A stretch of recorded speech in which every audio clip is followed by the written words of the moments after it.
I built my daughter a $450,000 lake house on the shore of Lake Tahoe for her 10th wedding anniversary. It took me 3 years of savings and every ounce of engineering I had left in me. The morning I drove out to surprise them, I slowed at the top of the gravel road and saw a man in a dark suit standing on the front lawn with a tape measure in one hand and a leather folder in the other. He was measuring the distance from the porch to the property line. Inside, through the kitchen window, my son-in-law was watching him and making no move to stop it. My hands went cold on the steering wheel. Something in this house had already been sold before I even knew it was for sale. Thank you for being here. It truly means the world to me. I would love to know where you are watching from. Drop your country or city in the comments. Let us see how far this story has traveled. And a quick note. Some elements in this story are fictional, added for storytelling and educational purposes.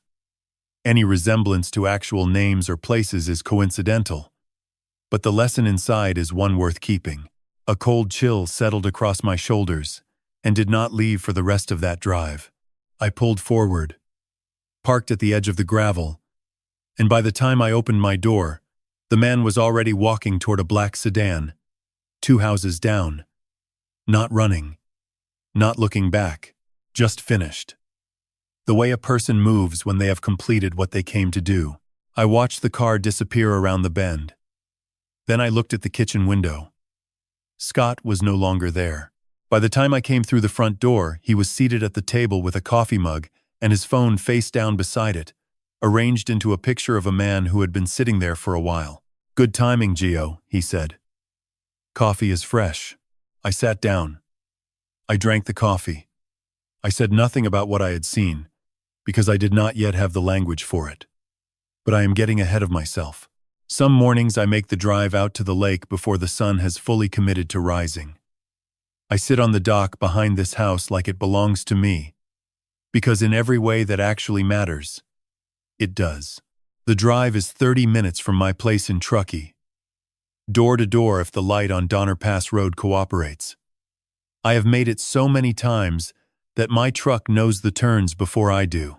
Saturday mornings mostly, sometimes Sunday, occasionally a Wednesday when something I cannot name pulls me out here midweek, and I find myself watching Lake Tahoe go from pewter to silver to blue from a chair I built with my own hands.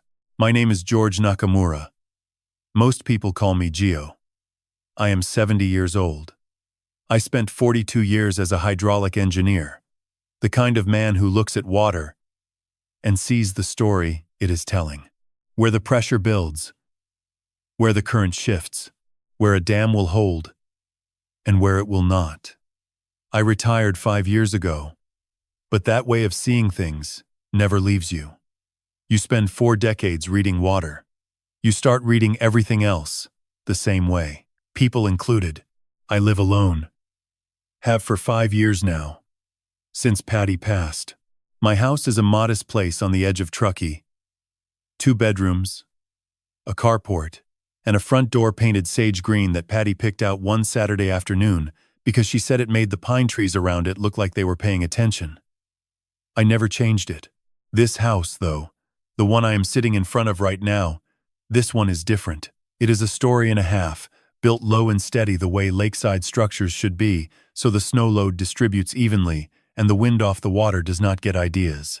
Cedar plank floors throughout, the kind that hold the scent of the forest and darken to warm amber over the years, the way good wood does when left to age honestly. Wide doorways, no unnecessary steps, a front threshold set flush with the walkway because my daughter Megan has had trouble with her wrists since her early 30s, and I was not going to build her a house that fought her every time she came home. The windows face the water. All of them. I spent 2 weeks arguing with myself about the structural implications, and then did it anyway. On clear mornings you can see 60 feet down into Lake Tahoe. The water is that transparent. I have spent a lifetime studying what water reveals when you are patient enough to look. Clarity is not always a comfort. Sometimes what you see at the bottom is exactly what you were afraid was there. I finished the house 14 months ago. I built it for Megan and for Hannah, who is 9 years old and has her grandmother's way of laughing, sudden and full, and completely unconcerned with who might be listening. I did not build it for myself. That distinction matters. It is the whole point of this story. I reach through the front door on the mornings I come early and pick up the small framed photograph from the side table just inside. Patty, maybe 8 years before she got sick, standing at the edge of a lake. That is not this one. Her hair doing what it always did near water, which is whatever it wanted. She is laughing at something off camera. She looks like herself. I put this photo here when the house was finished, not at my place in Truckee. Here. My house in Truckee is where I live. This house is where the promise is. And Patty was the one who made me make it. On the front door, just above the handle, there is a small wooden key hanging from a leather cord. It does not open anything. It is old, hand-carved, lighter than you would expect for something passed through 4 generations of the same family. Patty asked me to hang it here. She had been gone 5 years by then, but the meaning was hers. I was only the hands. This is where the story ends. This dock, this morning, this particular slant of spring light on the water. But to understand why I am sitting here, why any of this matters, I have to take you back to the beginning, to a hospital room that smelled like pine disinfectant and something sweeter I have never been able to name, to a woman's hand in mine, a wooden key between us, and a promise I made before I understood what keeping it would cost. This house has a story. I am going to tell you all of it. I did not know then that the most dangerous thing about this house was not the money I put into it. It was what it was worth to someone else. 5 years ago, I stood in a hospital room that smelled like pine disinfectant and watched the only person who ever made silence feel like a conversation close her eyes for the last time. That is the honest way to begin this part. Not with the diagnosis, not with the months that came before, but with the room itself and what it held in those final hours. Room 214, Tahoe Forest Hospital. 3rd floor. The hallway where the fluorescent light above the nurse's station buzzed with a sound like a trapped insect. I remember that sound. I remember it the way you remember things that were happening while your life was changing. Not because they mattered, but because they were there. Patty had been sick for 11 months by then. Pancreatic cancer, caught late, fought hard. She was 52 years old, and she fought it the way she did everything else, methodically, without self-pity, and with an occasional dark humor that made the nurses adore her and her oncologist slightly uncomfortable. She lasted longer than they told us she would. That was very Patty. I will not describe what she looked like at the end. That is not mine to put into words. What I will tell you is this. Her hands were still hers, even then. Long fingers. The knuckle of her right thumb slightly enlarged from the arthritis that had started in her 40s. I held that hand for most of the last 2 days. I know every line of it. She spoke to me just before midnight on a Tuesday. Her voice was lower than it used to be, and she had to pause twice to find her breath, but her eyes were clear. That is the thing I need you to understand. Her eyes were completely clear. She reached beneath her pillow and brought out something I had not seen in years. A small wooden key, hand-carved, no longer than my index finger, worn smooth at the edges from generations of handling. I knew what it was. She had told me the story when we were first married. The tradition her mother had carried from County Cork and passed to Patty the year she turned 30. Every generation passes this key to the one who keeps the door open for the family, the one who holds things together when the weight shifts. She placed it in my palm and closed my fingers around it. "Keep the door open for them, Gio," she said. "Even when I am not behind it anymore." She looked toward the small bassinet the nurse had wheeled in beside her bed. Hannah, 11 days old, born into a family that was simultaneously beginning and ending. Patty had held her 3 times. I counted because I knew those numbers would matter to me later, and they do. "This little one is going to need to know what real love looks like," she said. "Make sure she sees it." I told her I would. She died 6 hours later, at 5:41 in the morning, while the sky outside was doing that thing it does in early autumn in the Sierras, turning from black to a deep, uncertain blue, not quite committing to dawn. I drove home alone. Megan was at the hospital still. Her husband Scott had come to get her. I offered to stay, but Megan shook her head in the way she does when she needs to fall apart privately. She got that from Patty. I had offered to take Hannah for the night. Megan had not slept in 2 days, and the baby was calm. Sometimes the most useful thing a father can do is carry something heavy so his child does not have to. So I had Hannah in the infant seat in the back of my truck, asleep before we hit the highway. Small fists curled near her face like she was ready for a fight she did not know was coming. My house in Truckee was dark when I arrived. I had not left any lights on because I had not planned on coming home that night. I stood in the doorway for a moment, Hannah's carrier in one hand, and I looked at what 5 years of living with someone looks like when that someone is suddenly gone. It looks like a pair of reading glasses on the end table. It looks like a cardigan draped over the couch because she was always cold. It looks like 2 mugs in the dish rack because she had washed them both that last morning before the hospital called. Her slippers were by the door, the ones with the sheepskin lining she had ordered online and loved unreasonably. I stepped around them. I could not bring myself to move them. I sat down in the chair by the window with Hannah against my chest. 11 days old. Breathing in that quick, shallow way newborns do, like they are still surprised by the whole concept of air. Outside, the street was empty. The sage-green door caught the last of the porch light and glowed faintly. And I thought about Patty picking that color on a Saturday afternoon because she said it made the pine trees look like they were paying attention. Keep the door open for them. I looked down at this tiny person on my chest. This child who would never remember the sound of her grandmother's laugh or the way she smelled like cedar oil and chamomile lotion. I thought about Megan 30 minutes away in a hospital room that still held the shape of her mother. I was 65 years old. I held a wooden key that opened nothing and a baby who did not yet know the woman she was named for. Hana. The word means flower in Japanese.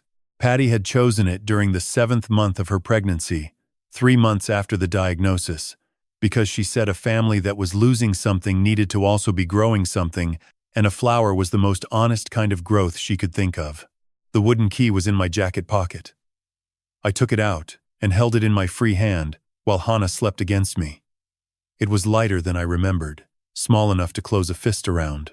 4 generations of hands had held this key before mine, and every one of them had understood something I was only beginning to learn. That keeping a door open is not a single act. It is a way of living. It is every morning you show up and every evening you stay and every small thing you do that no one sees but that holds the frame together. I did not know how to do what Patty had asked me to do. I was a hydraulic engineer who understood water pressure and flow dynamics and what happens to a system when the force exceeds what the structure was designed to bear. I had no training for this. No blueprint. No specification sheet that told me the correct way to raise a granddaughter and hold a daughter together and keep a promise made in a room that smelled like pine and goodbye. But I had said I would. That night, sitting in the dark with Hannah asleep on my chest and Patty's slippers still by the door, I decided that not knowing how was not the same as not doing it. I would figure it out. I would read the water. I would find where the current wanted to go, and I would follow it until I understood. I should tell you about Scott before I tell you about the house, because you cannot understand one without understanding the other. See Scott David Pryor, 40 years old now. When Megan first brought him home to my place in Truckee, this was the spring of 2010, about 5 months before the wedding. He was 24, and had the kind of confidence that reads as competence, until you have known a man long enough to tell the difference. He shook my hand at the front door. Firm grip, eye contact, the whole package. Complimented the house the way someone does when they have been trained to notice their surroundings. Solid build on this place, Gio. You do the framing yourself? He was wearing a department polo and had his badge clipped to his belt, which Megan later told me he did not need to be wearing because he was off duty, but he wore it anyway. I noticed that the way I notice things, quietly, without drawing conclusions, filing it where it could be retrieved later, if it ever became relevant. Patty was alive then. She had made pot roast, which she only made when she was trying to be generous without being obvious about it. She liked Scott that evening, or she liked the way Megan looked at him, which is a different thing but one that mothers often accept as equivalent. After dinner, while Scott and Megan were on the back porch and out of earshot, Patty dried a plate and said to me without looking up, "He tries hard. Gio, people who try that hard are either very good or very careful. I want to remember which one he is." I did not know then that she would not get the chance to find out. The wedding was that August. Outdoor ceremony at a vineyard, an hour south of Napa. The kind of venue that costs more than it looks like it should. I stood near the back row and watched Scott wait for Megan at the end of the aisle. He looked at her when she came through the gate in her dress, and I studied his face the way I study flow patterns, looking for where the current settles, where it might turn. He looked at her the way a man looks at something he has earned. I want to be careful here because I could be wrong. I have turned that image over in my mind enough times that I am no longer entirely sure what I saw and what I have since projected onto the memory. Maybe it was just a man who loved his bride and showed it in a way that read differently to the father watching from 30 feet away. That is possible. I do not want to be unfair. What I can tell you is that I noticed it. Filed it away. Said nothing. Because Megan was happy. Scott had been a patrol officer in Placer County for 3 years by then. Good record. Solid evaluations. The kind of career that looks like a straight line going up when you are in your mid-20s and the structure around you is holding. He talked about making detective by 30. He talked about the future, the way people do when they genuinely believe it belongs to them. What happened later was not a mystery once you understood the sequence. In 2015, there was an incident, a traffic stop that went wrong, a use of force complaint, an internal review that lasted 4 months and ended with Scott cleared of misconduct but reassigned to a desk he did not want. He resigned 6 weeks later. The official reason was career transition. The unofficial reason was that the department had made it clear the desk was permanent. He moved into insurance. Commercial policies first, then property and casualty. He was good at the parts that involved talking. He was less consistent with the parts that involved following through. By 2018, his income was uneven. But Megan was teaching music at a middle school in Tahoe City. And between the two of them, things held together in the way things hold together when one person is steady enough for both. Then the lawsuit arrived. A civil suit, filed by a man Scott had pulled over during that 2015 traffic stop. The claim was excessive force and unlawful detention. The county had settled its portion quietly, but Scott's personal liability remained unresolved. The amount being sought was $200,000. I did not learn the full details until much later. At the time, all I knew was that Scott had become quieter at family dinners, and that the jokes he made had developed an edge that had not been there before. Hannah was born in 2018. Patty held her 3 times before she died in 2019.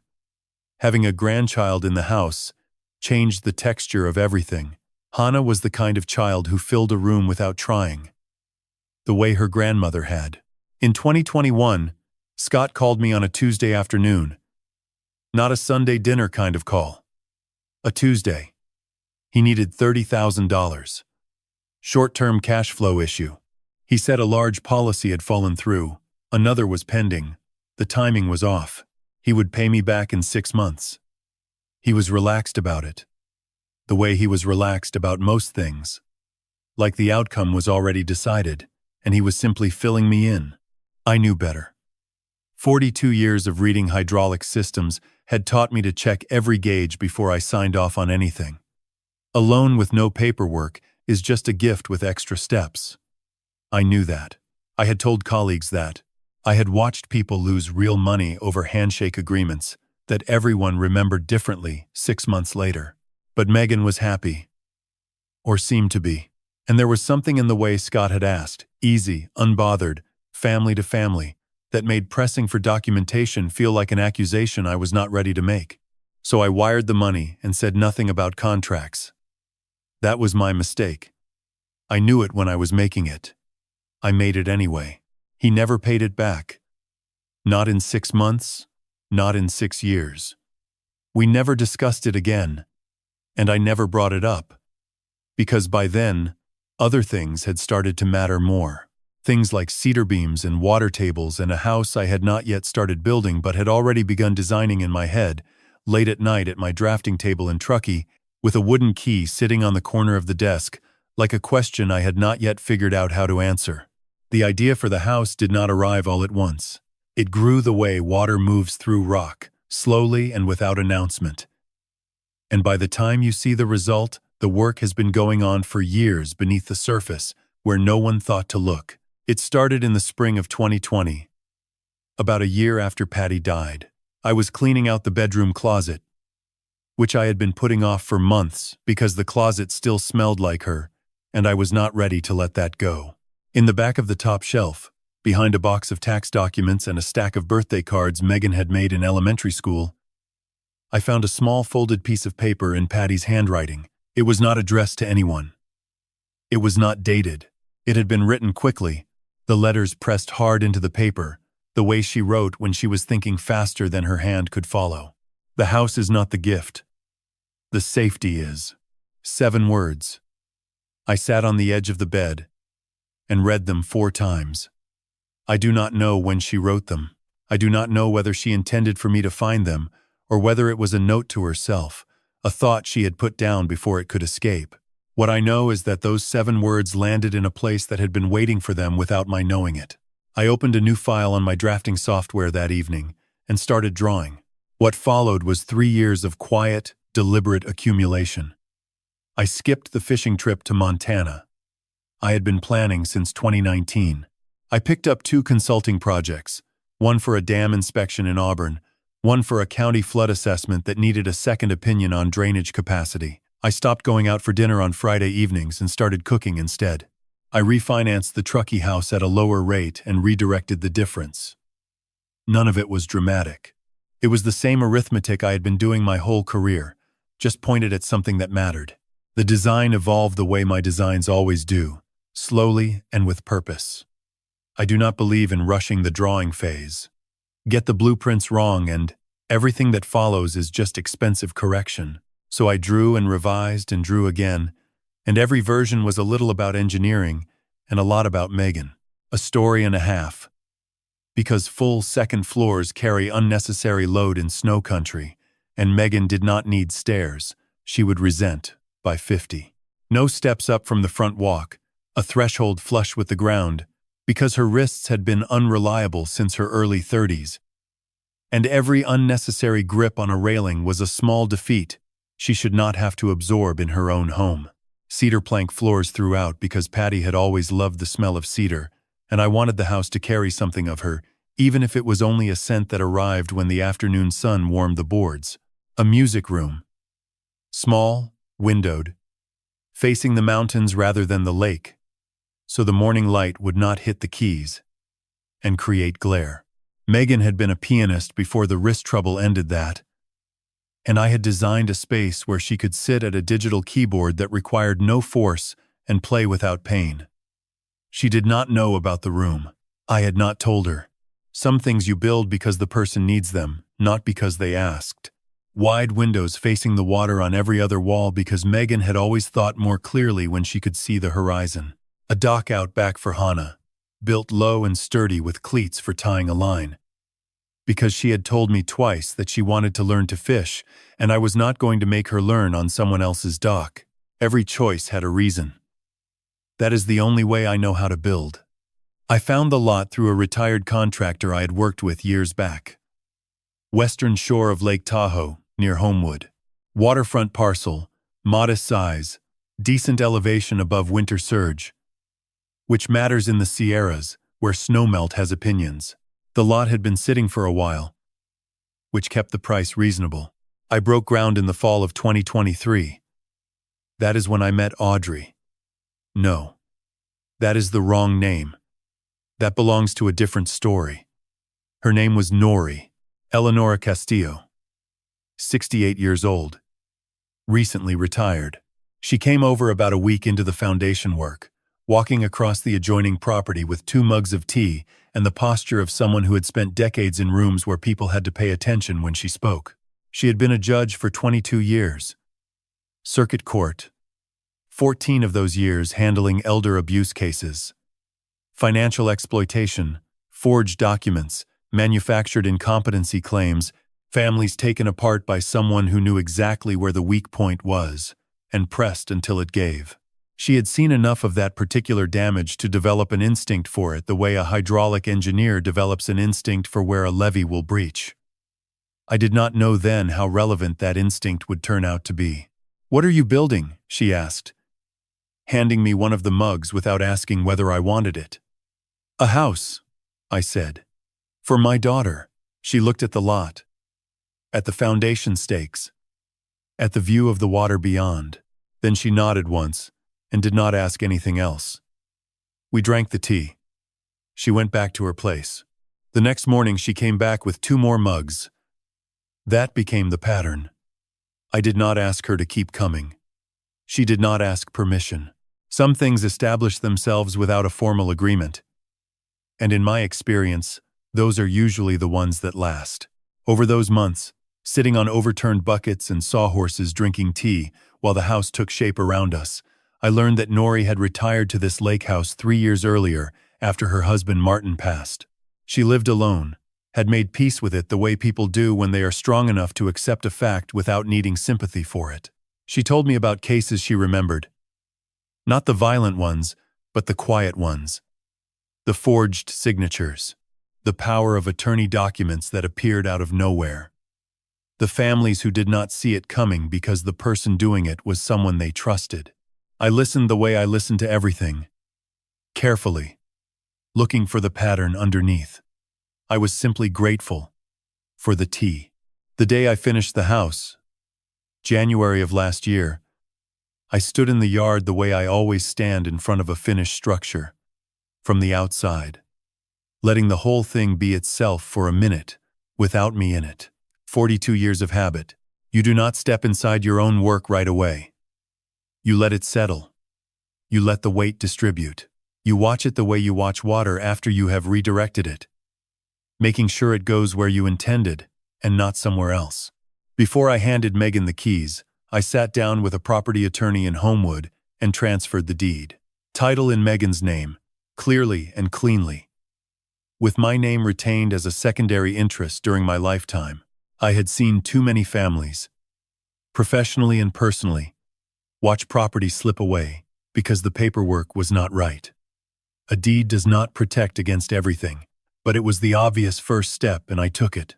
I thought about setting up a revocable living trust at the same time. A trust adds another layer, makes it harder for anyone to encumber or transfer the property without proper authorization. But the attorney said the deed structure was solid, and I did not have any specific reason for concern. I filed it away as something to revisit. I had no particular urgency. That was a gap I would come to understand later. The anniversary was in June. I had been aware of that date for 2 years while I was building. Not because I planned the house as a gift in the conventional sense, but because it gave me a frame, a reason to finish by summer that was easier to explain than the real one. I finished early, which was not a surprise. I have always preferred to be ready before I am needed. I did not announce it as an anniversary present. I did not announce it as anything in particular. I simply called Megan and said, "Come see what I have been building." She stood at the front door for a long moment before she went inside. Her hand went to the door frame, the one I had built from reclaimed white pine, sanded to a finish that was smooth without being slick. She stood there with her hand on the wood like she was checking whether it was real. Her eyes moved to the wooden key hanging just above the handle, and she touched it once, lightly, without asking what it was. She already knew. Hannah went straight in. 8 years old, no ceremony, just motion. She ran through every room and came back to report that the bedroom with the window seat was hers, and she was not negotiating. Scott arrived 20 minutes later. He had been parking the car. He moved through the rooms the way he had moved through my house in Truckee, back in 2010. Checking, assessing, the professional habit that never quite turns off even when the profession has changed. He tested the window latches in the kitchen. He stood at the glass doors facing the water for a long moment. Then he turned around and looked at me. Smart investment, Gio. Not thank you. Not this is incredible. Not I cannot believe you built this. Smart investment. The way you talk about property. The way you describe an asset rather than a home. I smiled and said I was glad he liked it. But I held on to those two words, the way I hold on to things that do not quite fit, quietly in the back of my mind, waiting to understand what they were telling me. My parents called that evening. My father, Eugene, is 93 years old and lives at Pinecrest, a care facility outside Sacramento that he describes as acceptable, which from my father is practically an endorsement. My mother, Martha, is 89 and believes the staff uses too much salt. They called together on speakerphone with the volume turned high enough that I could hear both of them even when only one was talking. "Are you sure about this?" my father said. "It is already built, Dad. I am past the point of being sure." A pause. "Your mother wants to know if Megan knows." "She knows. She is there now." Another pause. Longer. "That sounds like you," my mother said from somewhere near the phone. She was not wrong. The months that followed settled into a rhythm I had not expected to find so easily. Saturday mornings I drove the 30 minutes from Truckee, and Hannah was at the end of the driveway before I cut the engine. I never figured out how she heard the truck before it turned onto the road. She would be standing there in whatever she had slept in, sometimes a dinosaur shirt, sometimes a dress she had clearly put on herself because the buttons were wrong, both arms raised like I had been gone for a year instead of 5 days. I was never a man who cried easily, but those mornings came close. Megan would be inside starting breakfast by the time I came through the door, and the house would smell like coffee and the faint sweetness of whatever fruit she had cut for Hannah. I would set my jacket on the brass hook by the door, the one I had installed at 2 heights. Child and adult both. We would eat at the kitchen table with the windows open and the lake doing what the lake does, sitting there indifferent to everything, which somehow made it easy to talk. Megan looked better that spring than she had in years. There was color in her face. She moved through the kitchen without favoring her wrists the way she used to, because there were no difficult latches to negotiate. No cabinets mounted at the wrong height. I noticed it the second week of April, watching her cross the kitchen in bare feet, and I felt something I did not have a word for. Not pride exactly, more like relief at a calculation that had finally come out right. One afternoon in June, Hannah and I were sitting on the dock watching the light shift across the water. She was drawing in the small notebook she carried everywhere that summer. Pine trees, mostly, and the occasional figure that was either a person or a bear, depending on the angle. She stopped drawing and said without any particular lead-up, "Grandpa, why do you not live here with us?" "Because this is your house, sweetheart," I said. "My house is the one with the green door." She considered this with the gravity that only a 9-year-old can bring to a simple fact. Then she nodded and went back to her drawing. Nori and I kept our Saturday tea. She appeared on her porch around 8 with 2 mugs, and I would walk over, and we would sit and watch the water and talk about nothing consequential. 2 people who had lived alone long enough to appreciate conversation that did not require anything of you afterward. Brett was mostly absent those months. No, not Brett. Scott. Scott was mostly absent. On the occasions I asked, Megan said he was working. I did not press. He appeared twice over the summer. Tired-looking, polite, gone by Sunday. He made coffee once and left the pot on for me without being asked. I thanked him and thought nothing more of it. For 5 months, the house was exactly what I built it to be. A safe place, a kept promise, a door held open. Then July came, and with it, a suitcase that had no plans to leave. The suitcase was black, full size, the kind with 4 spinner wheels and a combination lock. It stood in the entryway of the Lakehouse on the first Saturday of July, like a guest who had arrived without being invited and had no intention of explaining when it planned to leave. Not a weekend bag. Not a week bag. The kind of luggage a person packs when they are not certain how long they will be gone, or when they have already decided and do not want to say it out loud. The front door was open in the way. Doors stand open when someone has come through recently and left it that way, not out of carelessness but out of a settled familiarity with the space. Through it came the sounds of a kitchen in use, the coffee maker cycling, a cabinet opening and closing, a radio on low-tuned to a station I did not recognize. I came inside. Scott was at the kitchen table in a collared shirt with the sleeves rolled to the elbow. His weekend presentation. He had a coffee mug in front of him and his phone face down beside it, and he looked up when I came through the door with the easy smile I had known for 15 years. "Gio," he said. "Glad you are here. I needed to get out of the city for a while. Market has been brutal. Everything is stalled, and you can only sit in a dead office watching nothing move for so long before it wears on you." He gestured with his mug. "Megan suggested I come out and clear my head. Better to work from here than stare at the walls."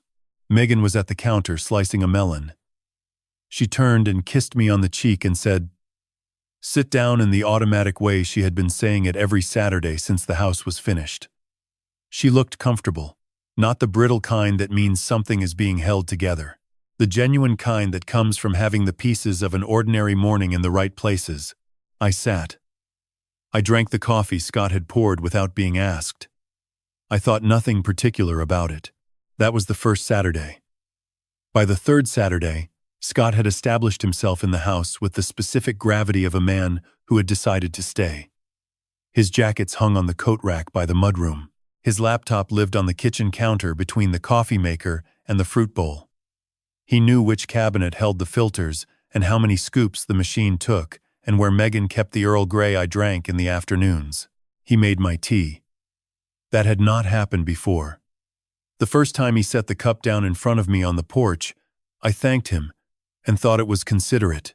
The second time, I noticed he had the steeping time right. The third time, I noticed I did not remember telling him how I took it. Small things. The kind of things that settle into the ordinary without anyone marking the moment they arrived. It was around the fourth week that the other small things started. I drove to the Lakehouse on a Wednesday, unplanned. And when I came through the door, I set my keys on the hook by the entrance, the way I always did. When I went to leave 3 hours later, the keys were not on the hook. They were on the kitchen counter, next to the fruit bowl, in a spot I was fairly certain I had not placed them. I mentioned it to Scott, not as an accusation, as a passing comment. He tilted his head slightly and said, "Are you sure, Gio? I saw you set them down by the coffee maker when you came in. You might be thinking of last time." I was not thinking of last time. I was almost certain. But almost certain is not the same as certain. And the difference between those two things is where doubt finds its footing. The following week, I arrived for Saturday breakfast, and Megan mentioned that I had told her I would come on Friday instead. I had not told her that. I was sure of it. But Scott, who was standing at the counter with his mug, said casually without looking up, "You did mention Friday, Gio. I was in the room when you said it. It is no big deal. These things happen. These things happen." 3 words that sounded like kindness and landed like something else. There were other moments. A jacket I was certain I had hung by the door, found folded on the guest bed. A conversation I remembered having on the porch that Scott said had taken place in the kitchen. A dental appointment I could have sworn was scheduled for Thursday that turned out to be on Tuesday, though I could not find the original confirmation to prove it.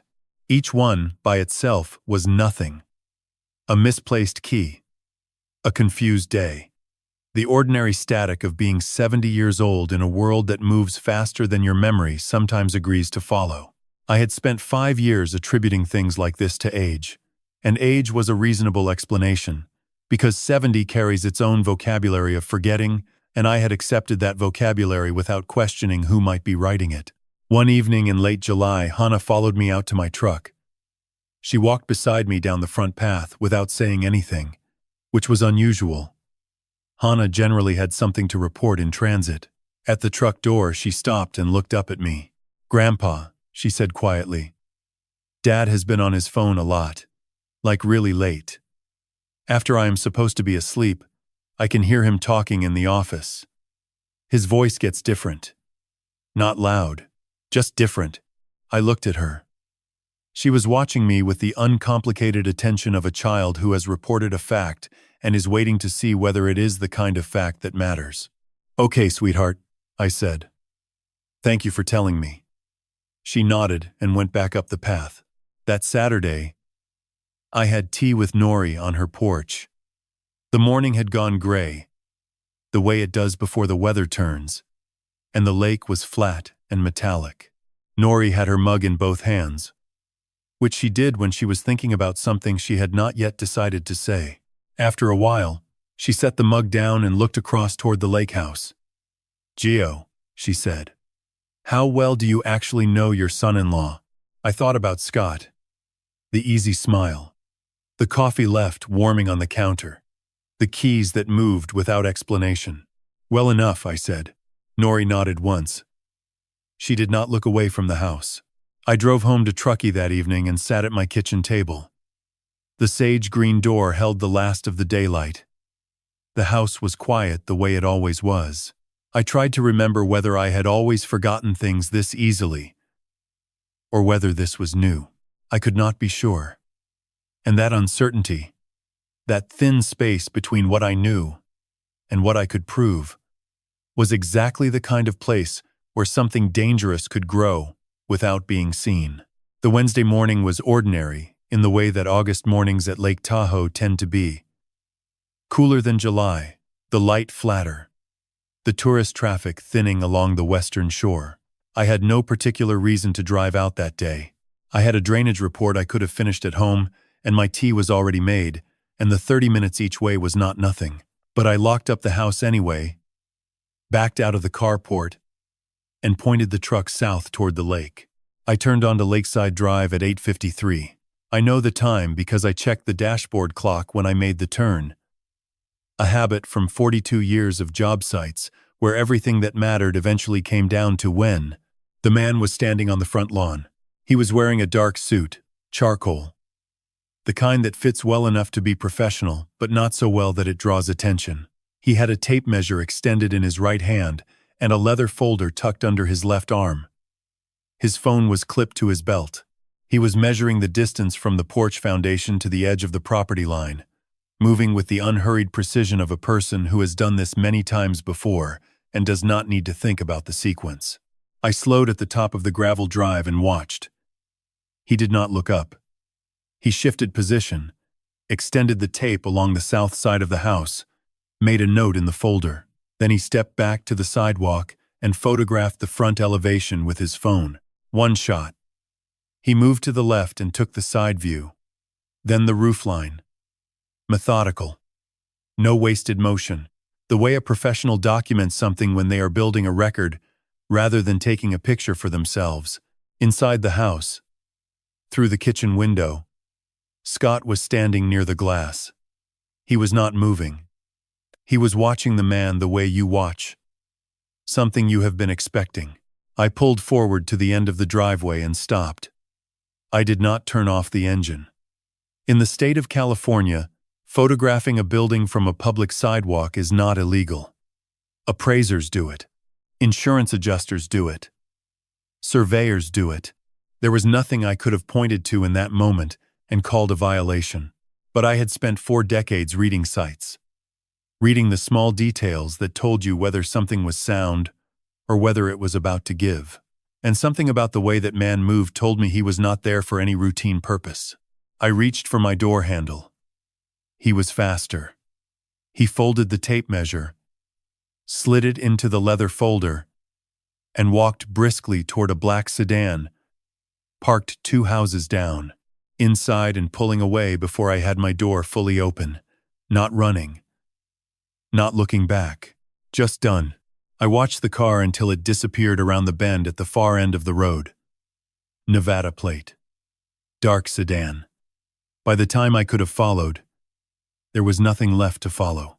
I parked and went inside. Scott was at the kitchen table when I came through the front door. His phone was in his hand, screen up. He did not look startled. He looked like a man who had been sitting there. "Gio," he said. "Did not know you were coming by today." "I was in the area," I said. It was not true, but it was the kind of thing a person says when they do not want to explain the actual reason. Scott accepted it without looking too closely. Hannah came downstairs in the green sneakers she had been wearing since June.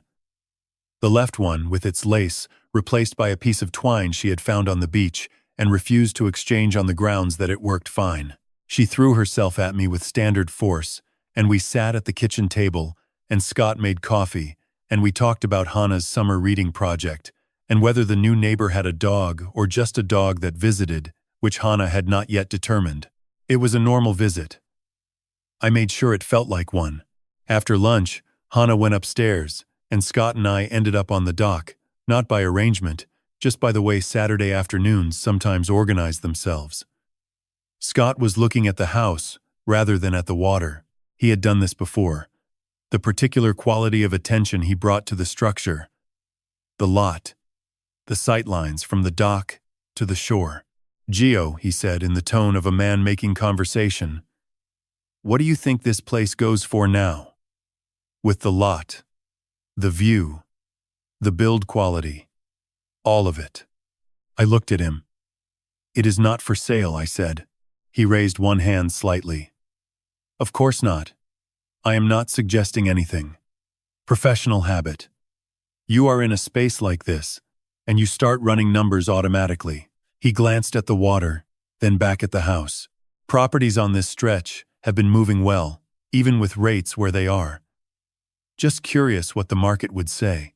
"Then you already know better than I do what it would say," I told him. He smiled the easy one and let the subject drop. We watched the water for a few minutes, in the comfortable silence that had always been available to us when we were not talking about anything that mattered. Then he went inside to take a call. Before I left, Hannah pressed a folded piece of paper into my jacket pocket. I opened it at the truck, a crayon drawing, 3 figures standing at the water's edge, one tall, one medium, one small. In the upper left corner she had drawn a round shape with rays coming off it that I first took for the sun before I looked more closely and saw the word she had printed beneath in careful letters. Patty. I stood by the truck and looked at it for a moment. Then I got in and drove to Truckee. That night I called Nori. I described the man. Dark suit, tape measure, leather folder, photographs taken methodically, gone before contact. There was a brief silence. "I saw him too," she said. "Tuesday of last week. Parked in front of the house. He had the folder then as well." "Twice," I said. "At least twice that I saw," she said. I wrote down the plate number. She read it to me. I pressed the pen hard enough that the numbers indented the sheet beneath. "A Nevada plate," she said. "Dark sedan." She thought a Honda or similar. "When a man photographs a property from a public sidewalk," she said, her voice carrying the measured quality of her courtroom years, "he is usually being paid to do it by someone who has an interest in the property." "I know," I said. "Good," she said. "Good night, Gio." I hung up and sat at my desk in Truckee with the legal pad in front of me. I wrote the date. I wrote the plate number. I wrote a description of the man and the time, and what I had seen through the kitchen window. Then I put the pen down and looked at Hannah's drawing, which I had propped against the lamp, 3 figures at the water. The word Patty, where the sun should be. I had been carrying that plate number like an unopened letter, aware of it, not yet ready for whatever it said. Scott had called it curiosity. But in my experience, men who ask about price rarely stop at asking. That night, I opened it. The name that came back was not one I had heard before. But the connection it revealed was one I should have seen coming. I spent that Thursday morning at my desk in Truckee, working through what was publicly accessible. Vehicle registration records in Nevada are not available to the general public in the way some states allow, but Nori had a contact from her years on the bench a retired investigator who could confirm a registered owner through legitimate channels. She had called him the night before without my asking. She called me back before 9. The vehicle was registered to a business entity, Denton Legal Associates, address in Reno, Nevada. The principal listed on the state filing was Raymond Denton, licensed attorney. Active status, Nevada State Bar. I wrote the name on a clean page of the legal pad and looked at it. Then I spent the better part of an hour cross-referencing what was publicly available. Attorney license records are public in Nevada. Name, license number, status, areas of practice. Raymond Denton had been admitted to the bar in 2004. His listed specialty was civil litigation, personal injury, and insurance claims. Civil litigation, personal injury, insurance claims. Scott had been sued in a civil action stemming from his time as a patrol officer. The claim was excessive force and unlawful detention. The amount being sought was $200,000. The case had been filed in Placer County, California. But civil suits of this nature frequently involved attorneys licensed in multiple jurisdictions, particularly when the defendant had relocated or when the plaintiff's counsel operated out of a neighboring state. I did not need to find a direct filing to see the shape of it. A civil litigator in Reno, whose sedan had been parked twice in front of a lake house, owned by the daughter of the man his client was suing. Not a coincidence. Coincidences do not bring tape measures. I sat back and looked at the name on the page. I had poured the foundation for that house myself. I had sourced the cedar planking from a mill in Tahoe City and watched it go down board by board over 3 weeks in the winter of 2023. I had designed every window to catch the light at a specific angle, because Megan had mentioned once that the thing she missed most about morning was the way it came through glass when you were not expecting it. And someone had sent a man to measure it like a property listing. 2 days later, on a Saturday morning before the sun had fully risen, I drove to the Lakehouse early. The water was the color of old pewter, flat and still. The way Tahoe gets when the air is colder than the surface, and nothing is moving. I had not slept well. I had stopped sleeping well sometime in the second week of August, though I had not admitted that to anyone, including myself. Scott was already on the dock. He was standing at the far end with his back to the house, phone in one hand, coffee in the other. His shoulders carried a tension I had not seen before. Not anger. Something more compressed. The posture of a man who has been managing something heavier than the hour suggests. He turned when I was halfway across the dock. "Gio," he said. "You are early. So are you," I said. We stood there for a moment in the way we sometimes stood. Two people sharing a space without much to say, looking at the same water. I had stopped finding that silence comfortable. Now I found it informative. Scott spoke first. He said he had been thinking about the property, about the longer term, about what it meant to hold a lakefront asset of this value without the proper structural protections in place. He used the word structural in the way people borrow engineering language when they want to sound considered.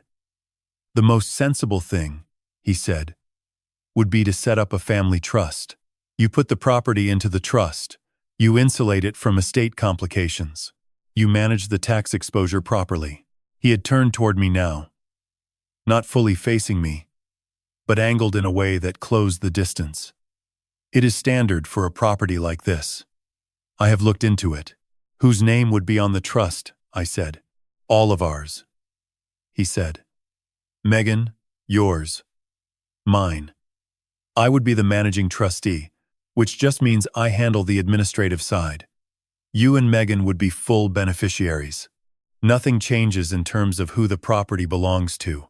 Of course, I said. He kept talking. He had numbers ready. Formation costs, annual filing fees, a comparison of how the property would be treated under different tax classifications. The figures arrived without hesitation, which told me they had been assembled in advance, which told me this conversation had been planned. I let him finish. What Scott had described as administrative was in practice something more consequential, A managing trustee has broad authority over trust assets, including the authority to refinance them, to encumber them, to enter into financial agreements on the trust's behalf. The other beneficiaries would hold their interest on paper. The managing trustee would be the one with the pen. I had spent 42 years working with hydraulic systems. I knew what a transfer of pressure looked like, regardless of what it was called. "I will think about it," I said. He nodded. Then he said the thing I had been waiting for, without knowing I was waiting for it. "I will need an answer fairly soon, Gio. These things take time to set up properly, and there are some timing considerations." He paused. "A few weeks, ideally." I looked at him. His face was arranged into patience. His coffee cup turned slightly in his hand, a small, restless motion that did not match the patience of his expression. "I understand," I said. He nodded once more and went inside. I stayed on the dock. The sun had come up while we were talking, the water shifting from pewter to a flat, cold blue. I stood there longer than I needed to, looking at the lake and thinking about a man who needed an answer in a few weeks and had formation costs already memorized. That afternoon I came back through the side gate to retrieve a jacket I had left on the porch chair. Scott was on the dock again, his back to the house, phone to his ear. His voice was low and taut, a register I had not heard from him before. Not angry, controlled. 14 days. "I know this property is worth more than that. Tell Denton I need more time." That was all I caught before the screen door closed behind me and he turned. I raised my hand in a wave and said, "I had forgotten my jacket." He smiled. I smiled back. Two men performing normalcy across 30 feet of cedar decking. I drove home to Truckee. At my desk, I opened the legal pad and looked at what I had. A loan that never came back. A man in a suit measuring a house I had built. A voice on a dock saying, "This property is worth more than that. Tell Denton I need more time." And a name, Raymond Denton, that connected all of them. Structures do not fail from a single point. They fail because several pressures, each one manageable alone, converge in the same place at the same time. I closed the legal pad. I was no longer looking at manageable pressures. The laptop was open on the kitchen counter, in the space between the coffee maker and the far wall. Scott had been using that section of counter as a secondary workspace since he moved in, setting up there in the evenings when Megan was grading papers in the living room. The screen was still lit, angled the way a person angles a screen when they step away briefly and intend to return. I was not supposed to be in the house at 9:15 on a Wednesday night. In 5 months of visiting the Lakehouse, I had not once stayed past 8. That was not an approximate pattern. It was fixed, the kind of rhythm a man who paid attention to routines would have registered and relied upon. Scott was a man who paid attention to routines. He had moved through this house for 3 months with the ease of someone who had mapped all the variables and found them predictable. He had not mapped for a burned-out dock light and a 9-year-old who was afraid of the dark on the water. Hannah had asked me to fix it that afternoon. The bulb had been flickering for a week, and she had decided with the complete conviction of a child that the darkness it left on the water at night was not ordinary darkness, but the kind that required intervention. It was a standard fixture replacement. In practice, it took 40 minutes because the bulb size did not match what I found in the socket, which meant a drive to the hardware store 2 miles down the road and back.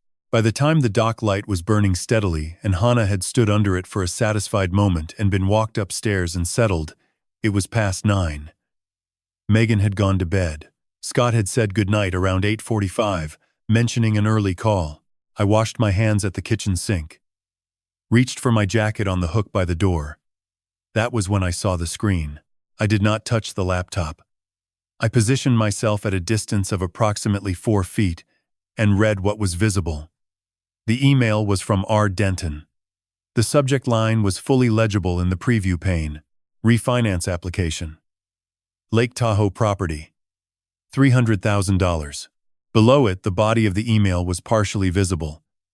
2 complete lines before the text continued below the screen edge.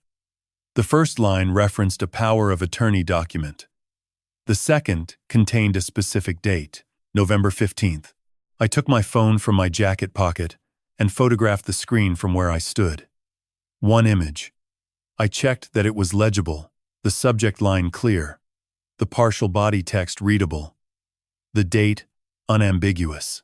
Then I put my phone back in my pocket and stood in the dark kitchen without moving. A refinance application. $300,000 drawn against a property worth $450,000. Owned by my daughter. In a house I had built and signed over to her with a deed, and nothing more. A power of attorney, which meant someone needed to sign on behalf of the property holder. Megan's name was on the deed. A power of attorney in Scott's favor, granted by Megan, would give him authority to act on the property in financial transactions, to refinance it, to encumber it, to extract from it whatever a lender would allow. I left without turning on any additional lights. I drove home with the windows down despite the cold. The following morning I was back at the Lakehouse before 8 with a set of socket wrenches I had genuinely left in the garage the previous evening. The reason for returning was true, which made delivering it easier. Megan was in the kitchen. Coffee made, Hannah dressed for school. Scott was out, a meeting, Megan said. He had left at 7:30. His jacket was hanging on the coat rack by the mudroom door. It was unzipped. A white envelope had slipped partially from the interior breast pocket. Tilted at the angle things tilt, when they have been folded quickly and not quite secured. The envelope's address window faced outward. Through it, printed in the red block font that financial institutions reserve for correspondence they need you to take seriously, I could read 3 lines clearly. Settlement demand. Prior. Scott D. Outstanding balance. $200,000. I retrieved my socket wrenches from the garage. I said goodbye to Megan and told Hannah to have a good day at school. I drove back to Truckee. At my desk I sat down and looked at the photograph on my phone. Refinance application. Lake Tahoe property. $300,000. Power of attorney. November 15th. I set the phone beside the legal pad and wrote the new figure below the others. $200,000. Settlement demand. Seen on envelope. Breast pocket of jacket. Scott's. And I wrote the date. A man who owed $200,000 in a civil settlement and had a refinance application in process for $300,000 was not protecting an asset. He was liquidating one. The distance between those two numbers was the distance between a person solving a shared problem and a person solving only their own, leaving the house and the deed and the woman whose name was on both of them to absorb whatever came after. I looked at what I had. I looked at it the way I look at a hydraulic system. When the gauges are telling me something the structure was not designed to handle.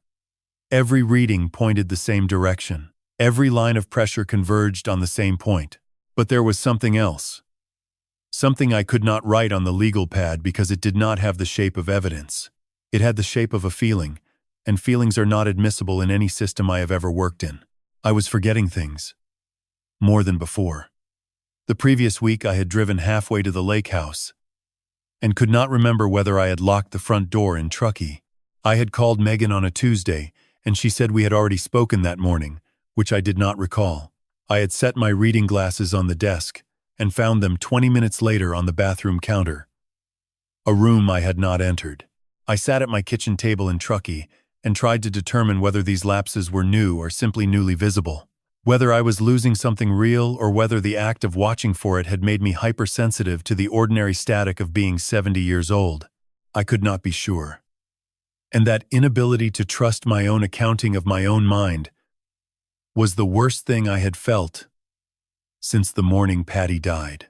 Because if I was right about Scott, then everything I was experiencing had an explanation. The fatigue, the confusion, the misplaced objects, the conversations I could not recall, all of it could be traced to a source that was not my own deterioration. But if I was wrong, if I was simply an old man whose memory was coming apart at the edges the way old men's memories sometimes do, then the evidence I had been collecting was not evidence at all. It was the careful, methodical record of a mind that could no longer tell the difference between what it had seen and what it had invented. I did not know which possibility frightened me more. The first time my daughter suggested I see a doctor about my memory, I almost agreed. That is how well it was working. It was a Tuesday afternoon in the second week of October. Megan had called me at home in Truckee. Her voice had a quality I recognized from years of listening to her navigate difficult things. Careful, measured, the voice she used when she was trying to be kind about something that was not kind. "Dad," she said. "When was the last time you drove out here?" "Saturday," I said. "Same as always." A pause. "You mentioned coming on Thursday. You called Scott and told him Thursday." I had not called Scott. I was certain of that. Or, I was nearly certain, which was the problem. Because nearly certain had become the widest crack in my foundation, and I could feel the water finding it. "And last week," she continued, "you left your jacket here, and your reading glasses, and you asked Hannah the same question twice at dinner, about her school project." She noticed. "Dad." I sat at my kitchen table and listened to my daughter describe a version of me that I did not recognize but could not confidently deny. That was the precise cruelty of it. Not that the things she was saying were true, but that I could not prove they were not. "Maybe it would be good to talk to someone," she said. "Just a checkup. Just to be safe." In the background, faintly, I heard Scott's voice. Not the words, just the register. Low, calm, the supportive murmur of a man standing near his wife while she made a difficult phone call about her aging father. I had heard that register before, in hospital waiting rooms, in the offices of estate attorneys, in every place where someone was being gently guided toward a conclusion that had already been prepared for them. I told Megan I would think about it. She said okay in the way that meant she would bring it up again. We said goodbye. I sat at the table for a long time, after I hung up. The following Saturday, I drove to the Lakehouse for the regular visit. Scott was in the kitchen when I arrived. He poured coffee and set a cup of Earl Grey on the counter for me without being asked, the way he had been doing since July. I wrapped my hands around the mug. I let the warmth come through. Then I set it down. "Doctor said I should cut back on the caffeine," I told him. Scott nodded. He did not press. He refilled his own cup and moved toward the living room, citing something on his phone. Gone from the kitchen within a minute. It was the first Saturday in 4 months that I had not drunk what he put in front of me. That afternoon, sitting on the dock alone while Megan took Hannah to the dentist and Scott was on a call upstairs, I looked at the water. Lake Tahoe on a clear October afternoon is so transparent you can see 60 feet straight down. The rocks on the bottom look close enough to touch. The water does not hide anything. It simply waits until the light is right, and then it shows you what has been there all along. I could not see 60 feet into my own mind. I could not see 3. I drove to Nori's house after I left the Lakehouse. I did not go home first. I parked in her gravel driveway and sat in the truck for a moment, then got out. She answered the door before I knocked. She had seen me pull up. "Warren," she said. "No." She said, "Gio." She said, "Gio, come in." Her front room was the room of a person who had spent a long career working with language and evidence. 2 walls shelved floor to ceiling, legal texts, annotated volumes, case reporters in faded bindings, a reading chair angled toward the window, a legal pad and mechanical pencil on the side table. She poured tea from a pot she already had waiting, which told me she had been expecting something like this for longer than yesterday. I sat down. I did not put anything on the table between us. I had no evidence in my hands. I had something worse. I had doubt. "Nori," I said, "I think I might be losing it." She looked at me over the rim of her cup. She did not respond immediately. That was one of the things I had come to rely on about her. She did not fill space with reassurance when the situation required something more precise. "Tell me," she said. So I told her. Not the evidence I had been collecting on the legal pad. Not the email or the plate number or the trust proposal. I told her about the forgetting, the keys I could not find, the conversations I could not remember having, the appointment that moved, the reading glasses that traveled, the growing suspicion that my own mind was becoming unreliable and that every conclusion I had drawn over the past 2 months might be nothing more than the elaborate construction of a brain that was coming apart and did not know it. When I finished, the room was quiet. Outside, the wind moved through the grass along the south side of the house. Nori set her cup down on the arm of her chair. She looked at me with the particular directness I had come to associate with her years on the bench, the look that preceded a question she already knew the answer to.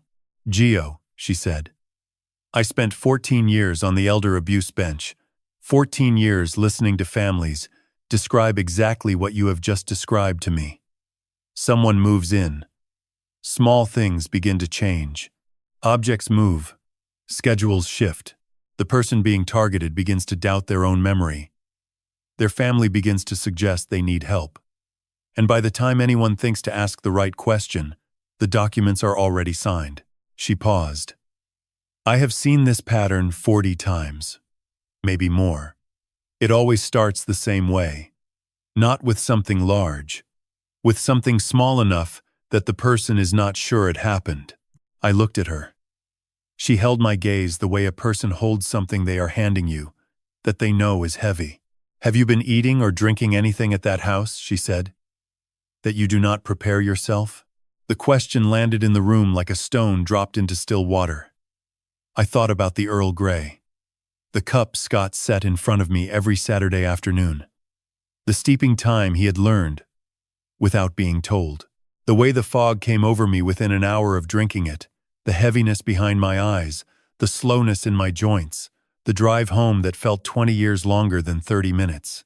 I thought about the fact that today, for the first time in 4 months, I had not drunk it, and that today my mind was clearer than it had been since July. "Yes," I said. She nodded once. Then she said, "Do you still have access to the tea he has been using?" "Yes." "Good," she said. "Bring me a sample. I know a laboratory." I drove home to Truckee that evening and made my own tea. My hands were steady. My mind was clear. I remembered every turn of the road, every mailbox, every tree. I sat at my kitchen table and understood with a clarity that felt like breaking through the surface of deep water that I had not been losing myself. Someone had been taking me apart, piece by piece, and I had almost let them finish. 3 days after Nori opened my eyes, my granddaughter handed me her school iPad with the screen turned toward me and said, "Grandpa, I took a picture of something, and I do not know if it is bad." It was a weeknight, just past 7. I had come to the Lakehouse that afternoon, on one of the midweek visits that had become routine since September. Not to fix anything, not to check on anything specific, to be present, to keep the pattern of a grandfather who showed up regularly and paid attention, because I had begun to understand that the pattern itself was a form of protection. Hannah had been upstairs doing homework. Megan was in the living room grading papers. Scott had left around 5, a client meeting, he said, and had not returned. The house had the particular quality of a space that has exhaled. The tension that lived in the walls when all 4 of us were present had thinned to something more breathable. Hannah came downstairs in her socks, holding the iPad against her chest, the way children hold things they have been carrying for a while and are not entirely sure they should put down. She sat beside me on the couch, close enough that her shoulder touched my arm, and turned the screen toward me. The photograph was taken from a hallway. The angle was low, approximately the height of a 9-year-old standing in a doorway. The image showed the small office at the back of the Lakehouse, the room I had designed as a reading nook but that Scott had converted into a workspace. The desk lamp was on. The overhead light was off. Scott was standing at the desk with his back partially to the camera. In front of him, the flat glass of the portable scanner Megan used for school documents was lit, casting a blue-white glow across the surface. On the desk, clearly visible in the photograph, were 2 documents. The first was a property deed. I recognized the format. the county seal, the layout I had seen when I signed the original transfer. The second was a passport. The navy blue cover was open, the photo page facing up. Even at the photograph's resolution, I could see the image. It was mine. I woke up to get water, Hannah said. Her voice was quiet but not frightened. The voice of a child who has observed something she does not fully understand and has decided to bring it to the person she trusts most. I saw the light under the door. I did not go in. I just held up the iPad from the hallway and took a picture because it felt wrong. She paused. Was that okay? I looked at her for a moment. She was watching me, with the clear, undivided attention she brought to everything that mattered to her. Seashells. Crayon drawings. The question of whether something she had seen in the dark was the kind of thing worth telling. You did exactly the right thing, sweetheart, I said. I put my hand on her head once. This was very brave. She nodded. Then, she said, I did not tell Mom. I did not tell Dad. I only wanted to tell you. I know, I said. That was the right call. She leaned against my arm for a moment. The brief, unthinking contact of a child who has delivered something heavy and is lighter for having done it. Then, she went back upstairs. I sat on the couch and looked at the photograph for a long time. My property deed. My passport. Being scanned at night in a room with the overhead light off by a man who had not told anyone he was doing it. A man who needed a power of attorney to proceed with a refinance application that was due in 3 weeks. A passport is used for identity verification. A deed is used for property documentation. Together, in the hands of someone with legal knowledge and access to a cooperative attorney, they are the raw materials for a forged authorization, not necessarily a full forgery, sometimes just enough to begin a process, to file an application, to create the appearance of consent where none existed. The following afternoon I drove to Nori's house. I did not call ahead. I parked in her gravel driveway, and she met me at the door with tea already poured, which had stopped surprising me. I showed her the photograph first. She studied it for a long time on the iPad screen without speaking. Then she set it down and looked at me. I brought the tea sample as well. A sealed plastic bag containing a portion of the Earl Grey from the canister Scott kept in the cabinet above the coffee maker. I had taken it 2 days earlier, on one of my midweek visits. While Scott was out and Megan was at school, I had dated the bag and sealed it, and written the location on the outside. I had also taken a second sample, a reserve, which I kept in a separate bag in my jacket at home, dated and sealed identically, in case the first was challenged or lost. 42 years of engineering had taught me that redundancy is not paranoia. It is the difference between a system that holds and one that fails when you need it most. Nori took both items, the iPad and the sealed bag, and placed them on the table beside her legal pad. Then she picked up her phone and made 2 calls. The first was to a private laboratory she had used during her years on the bench. Reliable, she said. Discreet. 72-hour turnaround on substance analysis. The second call was to a woman named Elena Marsh, a civil attorney in Reno who specialized in elder abuse cases and property fraud. Nori had worked with her twice during her final years on the circuit, once as presiding judge and once as a consulting witness after retirement. She trusts evidence, Nori said after she hung up. And she does not waste time. I nodded. There was something I wanted to say and was not sure how to say it, which was not a feeling I was accustomed to. Megan does not know any of this, I said. Not the email. Not the trust proposal. Not the tea. I know, Nori said. I need her not to know until I have something with a date on it and a signature at the bottom. Not suspicion. Not a feeling. Something that holds. Nori was quiet for a moment. Then she said, You did not come to me because you were afraid, Gio. You came because you were ready. I thanked her for the tea. She walked me to the door. We stood on her porch for a moment looking at the water, The same water visible from the Lakehouse 3 houses down where the lights were on in the kitchen, and a man I had known for 15 years was making plans. I was no longer going to pretend I did not see. We sent the tea to the lab on Tuesday. Nori called Elena. I sat at my desk in Truckee, with the legal pad full now, both sides of 3 pages. And I waited. The lake outside my window was still. November in Tahoe is not the season of answers. It is the season of ice, forming slowly beneath the surface where you cannot see it. Building towards something that will not reveal itself until the pressure is enough. Nori called at 6:45 in the morning. She did not say good morning. That told me something before she said anything else. The results are back, she said. I was in my kitchen in Truckee making breakfast.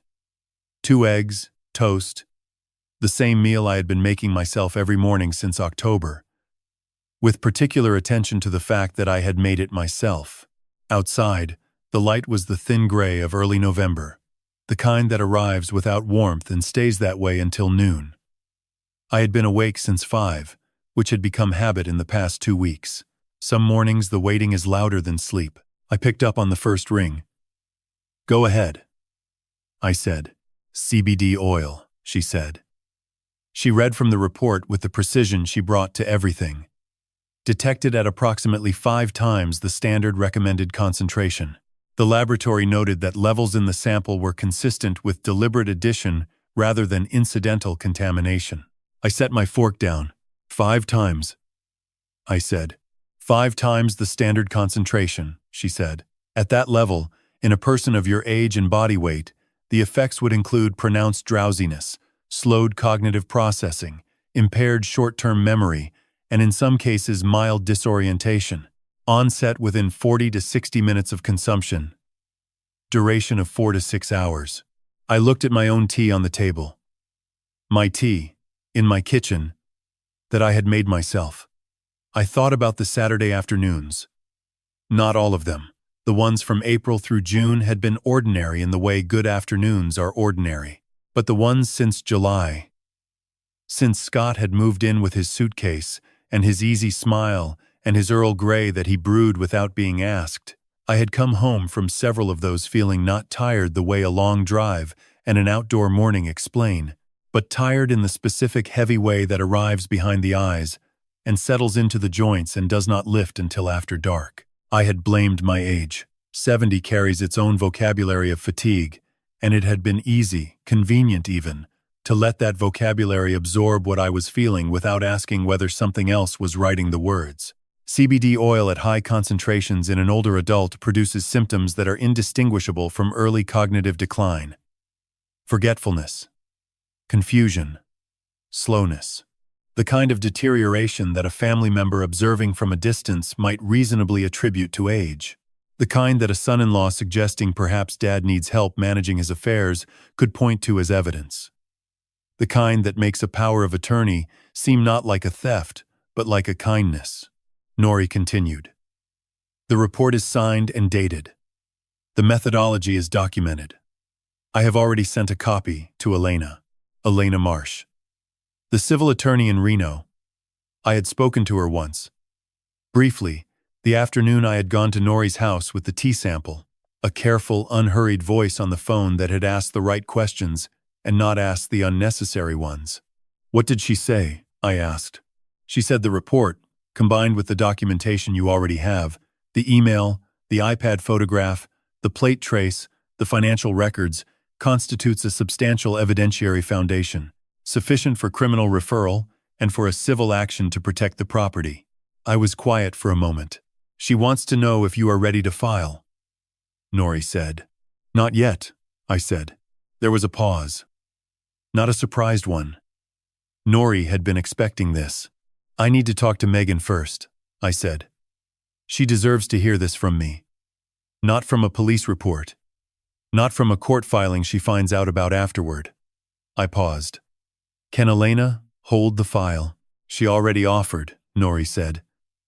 She thought you might ask. 48 hours. I thanked her. She said she would be home. We hung up. I sat at the kitchen table for a while after that without eating. The eggs had gone cold. Outside, the November light had settled into its permanent gray. Before I go any further, drop 11 in the comments so I know you are still with me.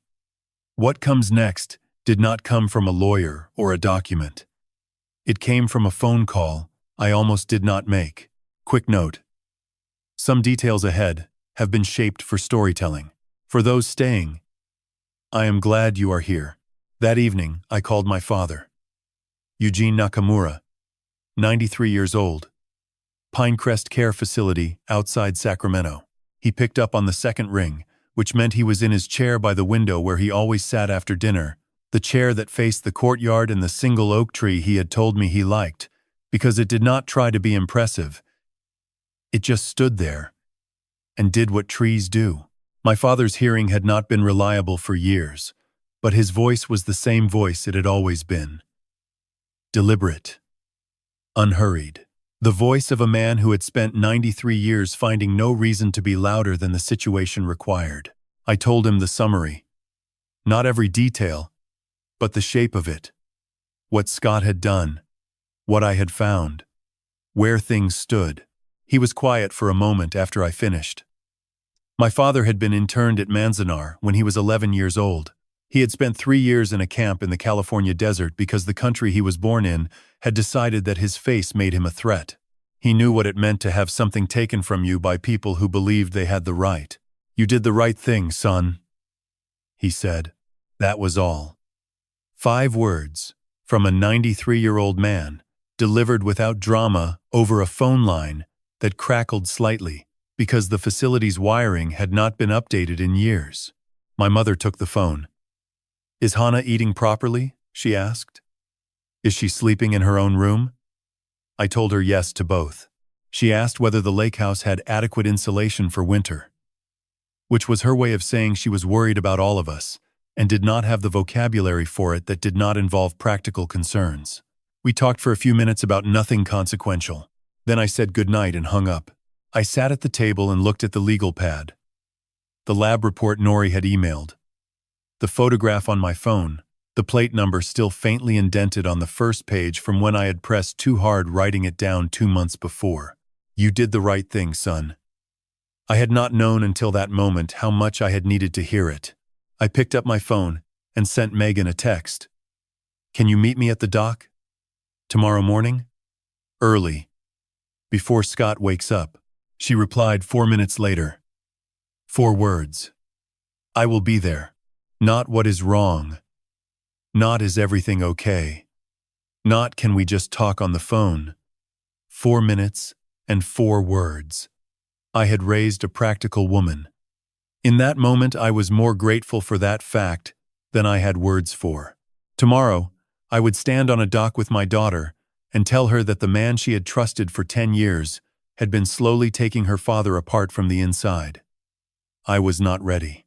I do not think a person can be ready for that, but I had promised Patty I would keep the door open.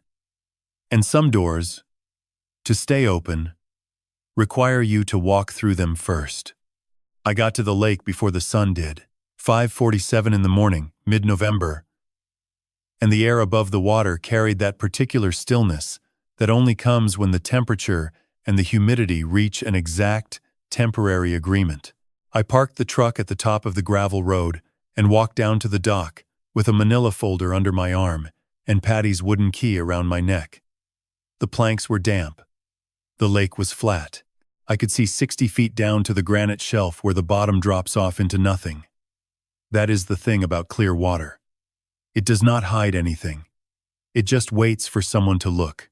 Megan was already sitting on the far end of the dock with a blanket around her shoulders and a thermos of coffee she had made herself. She did not bring a mug for Scott.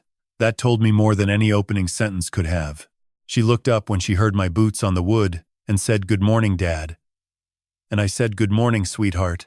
And for a few seconds we just sat there together, watching the light find the ridgeline across the lake.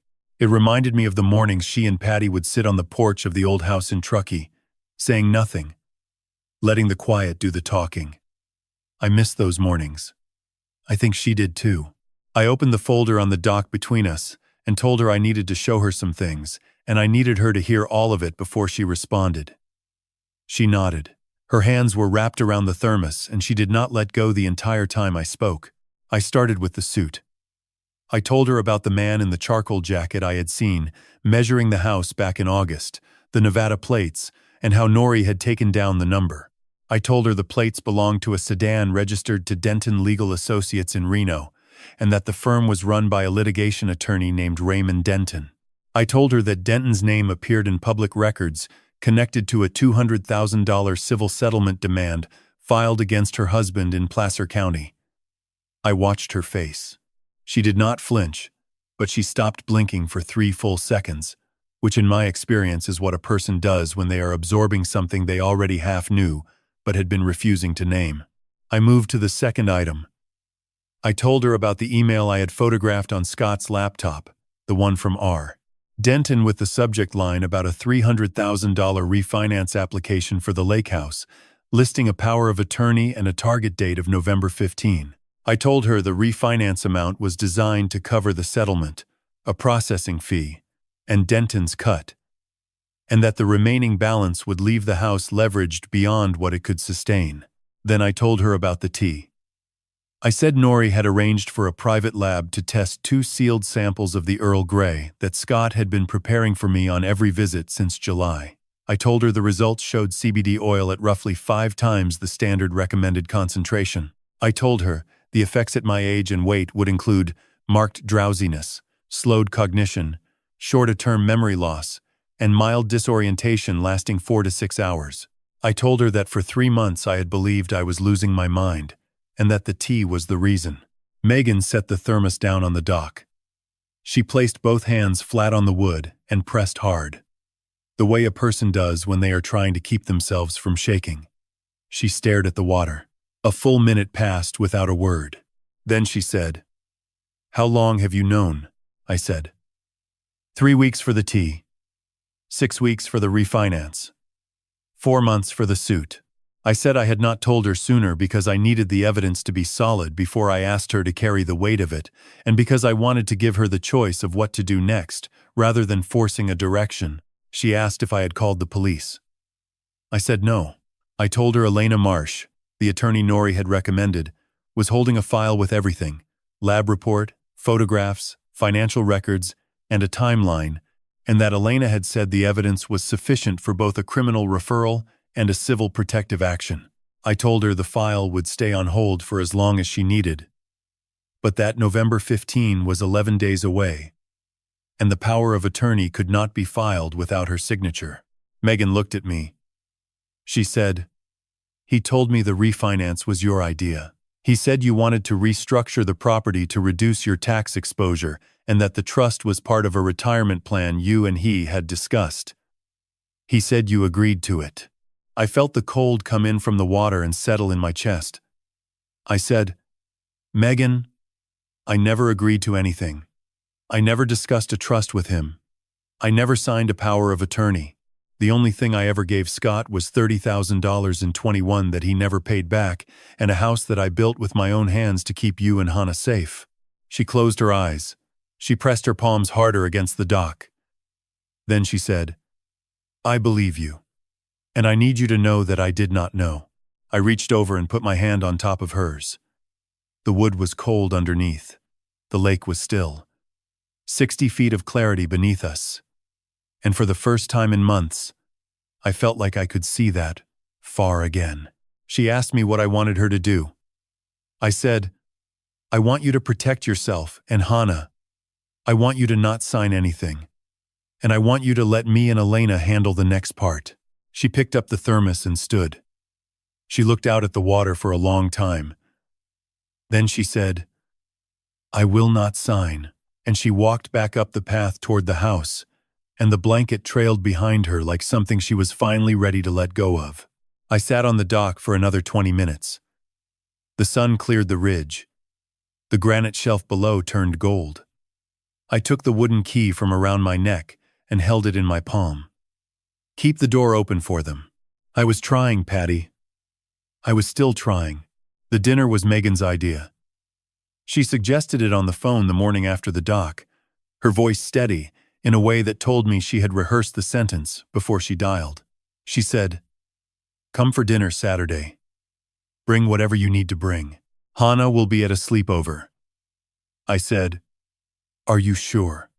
She said, "I have never been more sure of anything." I spent the next 4 days preparing.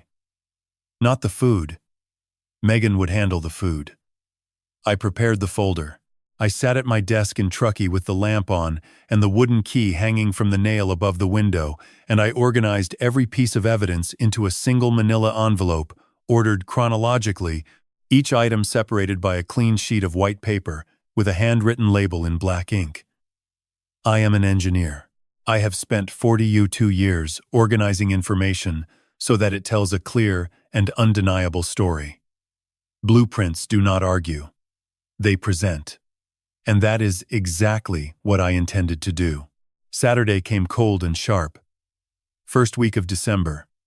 The lake had that deep winter color, almost navy, and the trees along the western shore were stripped bare. I drove the 40 minutes from Truckee with the envelope on the passenger seat and a thermos of coffee I had brewed myself. I had not touched Scott's tea since October. My head was clear. My hands were steady. My memory was my own again. I arrived at 6:15. Megan met me at the door. She was wearing the gray sweater. Patty had knitted the winter before she got sick, and I knew that was deliberate. She hugged me and whispered, "I set the table for 3. I nodded. The house smelled like roasted garlic and rosemary and cedar. And for one breath, I let myself remember what this place was supposed to be. A gift. A shelter. A promise kept. Scott was already seated at the table. He had a glass of water in front of him, and his phone face down beside the plate. He looked up when I came in and said, "Gio, glad you could make it." And his voice carried that practiced ease that I had once mistaken for warmth. I said, "Thank you for having me," and I set the envelope on the empty chair beside me. He glanced at it. Then he looked at Megan. Then he looked back at me. Nobody spoke, for about 5 seconds, which does not sound long until you are sitting inside it. We ate first. Megan had made a roast with potatoes and green beans, the same meal Patty used to make on the first cold night of every winter. I do not know if Scott recognized the reference, but I did. And Megan did. And that was enough. We talked about small things. The insulation holding up. Hannah's school project on Lake Tahoe ecology. The forecast for the weekend. Scott mentioned a client in Sacramento. I listened and said very little. An engineer learns early that the most useful information often comes from the gaps between what a person says and what they do not say. After the plates were cleared, Megan poured coffee for herself and for me. She did not pour one for Scott. He noticed. I saw his jaw tighten for half a second before he reset his expression. Then Megan sat down and placed both hands flat on the table the way she had done on the dock, and she looked at me and said, "Go ahead, Dad." I pulled the envelope from the chair and opened it. I removed 4 documents and laid them on the table in a row, left to right, the way I would lay out section drawings on a job site. I did not raise my voice. I did not lean forward. I spoke the way I have always spoken when presenting findings. Clear, measured, and without decoration. Document 1. I placed the photograph of the man in the charcoal suit on the front lawn, taken from my truck in August. Beside it, I placed the vehicle registration printout, showing the sedan belonged to Denton Legal Associates, Reno, Nevada, and the Nevada bar record confirming Raymond Denton as the principal attorney. I said, "This man was measuring our property 4 months ago. The car belongs to your attorney, Scott." Document 2. I placed the printout of the email from R. Denton, subject line reading refinance application. Lake Tahoe property. $300,000, with a power of attorney clause and a target date of November 15. I said, "This email was on your laptop.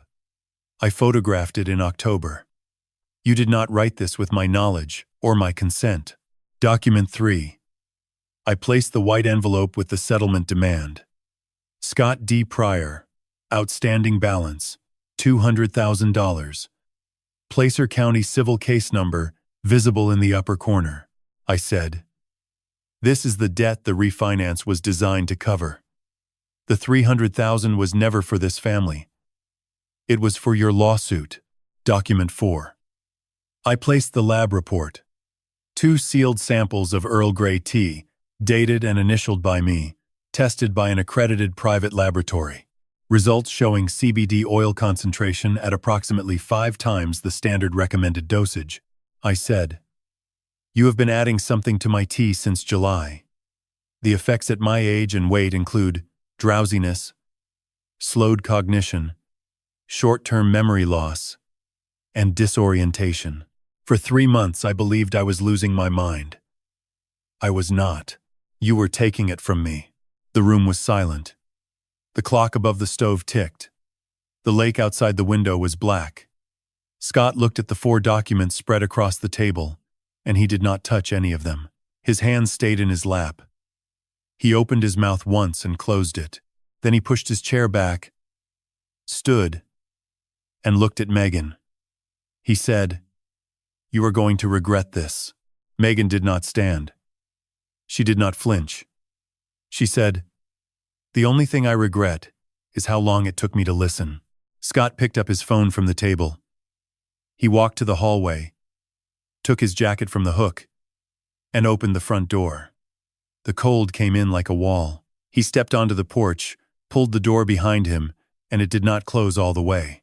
It stayed open about 2 inches, letting a thin line of winter air cut across the living room floor. I heard his truck start. I heard the gravel shift. Then nothing. Megan and I sat at the table for a long time. The documents were still spread out between us. The coffee was cold. The house was quiet in a way it had never been quiet before. Not peaceful, not empty, but cleared, like a room after the water has been pumped out and the walls are still standing, and you can finally see what the flood did and what it did not do. She reached across the table and took my hand. She said, what happens now? I said, Elena, files on Monday. Nori will be there, and we protect this house the way it was supposed to be protected from the beginning. She nodded. Then she said, thank you for building it. I looked at the wooden key hanging above the front door, the same door that was still open 2 inches. The cold air was still coming in, but the house was holding. Scott did not come back that night. I know because I stayed. Megan asked me to, and I did not hesitate. I slept in the guest room with the window cracked open 2 inches, the same width as the front door Scott had left ajar, and I listened to the house settle around me the way a structure does when the load distribution changes. Something had been removed. The frame was adjusting. Sunday morning I woke at 5:15 and walked through every room before Megan got up. I checked the locks. I checked the windows. I checked the crawlspace access panel on the north side. I checked the water heater, the circuit breaker, and the seal around the back door. I was not looking for damage. I was looking for anything that did not belong. 42 years of inspecting structures teaches you that the most dangerous failures are the ones someone installs on purpose. Everything was clean. Scott had taken his jacket, his phone, and his keys. The black suitcase was still in the bedroom closet. That told me he planned to come back. A man who leaves his suitcase is not finished. I called Nori from the dock at 7.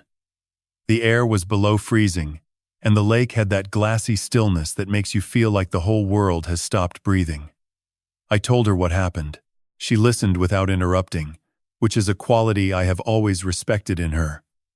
When I finished, she said, you did well, Gio. Now, let Elena do her part. I said I would. She said she would come by Tuesday with soup. I said, that was not necessary. She said, it is not about the soup, and I understood what she meant. Monday morning, Elena Marsh filed 3 actions simultaneously from her office in Reno. First, a petition for an emergency temporary restraining order against Scott Pryor, prohibiting contact with the Lake Tahoe property, with Megan Nakamura Pryor and George Nakamura listed as protected persons. Second, a formal criminal referral to the Placer County District Attorney's Office, attaching the lab report, the email printout, the vehicle registration trace, the iPad photograph, and the financial records recommending investigation into elder abuse, attempted fraud, and poisoning by deception. Third, a civil complaint against Denton Legal Associates and Raymond Denton personally for conspiracy to defraud, seeking an injunction against any refinance or lien activity on the property, and requesting preservation of all related communications. Elena called me at 4:17 that afternoon. She said the TRO was granted by noon. She said the criminal referral was received and assigned a case number.